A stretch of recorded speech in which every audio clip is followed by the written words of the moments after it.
Edwards-Dashti, who joins us live from London. Shadia, this is by far one of the most embarrassing moments for the EU, as far as I can remember. Why was this false announcement made in the first place?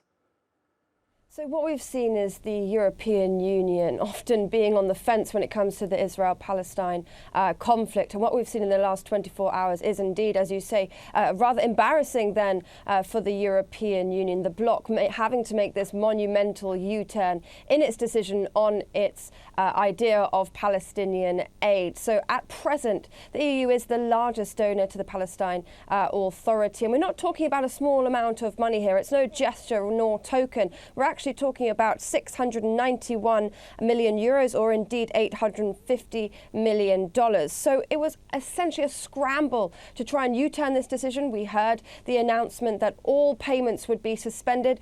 For the next 6 hours, the EU member states were really battling it out, the likes of Ireland, Spain, even France weighing in to critique this decision, really pointing to the timing of all of this, especially considering Gaza had just been put under the siege in terms of food, water, energy supplies, you name it, completely under siege.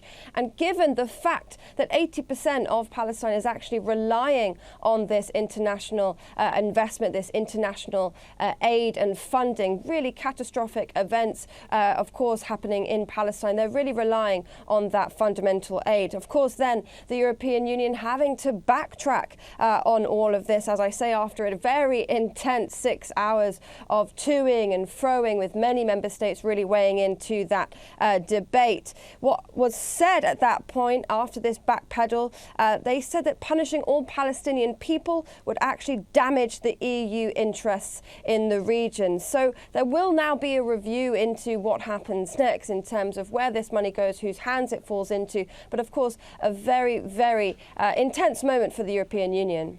What's the EU doing in terms of shedding light on the decades-long occupation of Palestinians? Because they're always quick to support Israel and its right to self-defense. But what about the rights of Palestinians who have suffered from constant raids, evictions, and lockdowns for decades? Well, as I say, the European Union has often sat on the fence when it comes to the Palestine-Israeli conflict in the region. It doesn't just stem from the events in the last few days, but actually historically age-old. The EU has really been quite unsure of how and where and what position to really take. We have seen several member states recognizing Palestine as a state, but not as a whole. Then if we break that down into various different member states, we've seen over the past few days various leaders of member states have been quite quick, as you say, to jump straight in solidarity with the Israeli government and not necessarily speaking in favor of the Palestinians and their plight that has been ongoing over many decades now. So when it comes to a unilateral position from the European Union, actually it's worth breaking it down from member state to member state.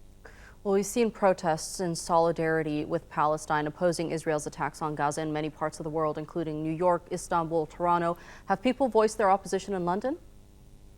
There's been an incredible amount of support for the Palestinian people right here in the United Kingdom. An emergency demonstration was called over the last few days. Last night, outside the Israeli embassy on Monday evening, some 5,000 people attended that demonstration. At the same time, though, Rishi Sunak, the Prime Minister, he was actually speaking, addressing a synagogue, addressing the Jewish community in solidarity with the people of Israel. So we've been seeing some quite controversially split opinion when it comes to the Israel-Palestine conflict and its recent events here in the United Kingdom. There's an incredible police presence being upped on the streets of London, the capital here. As I say, many different pockets of societies, different communities here in the United Kingdom.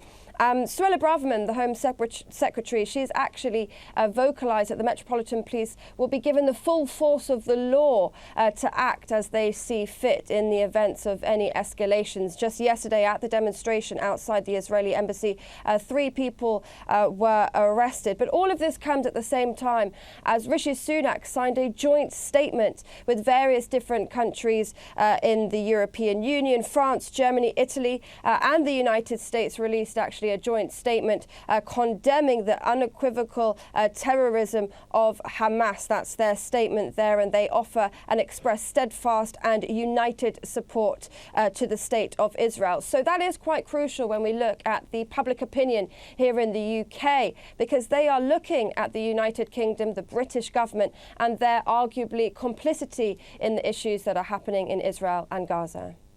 Shadia Edwards-Dashti live for us there in London. Thank you for that, Shadia.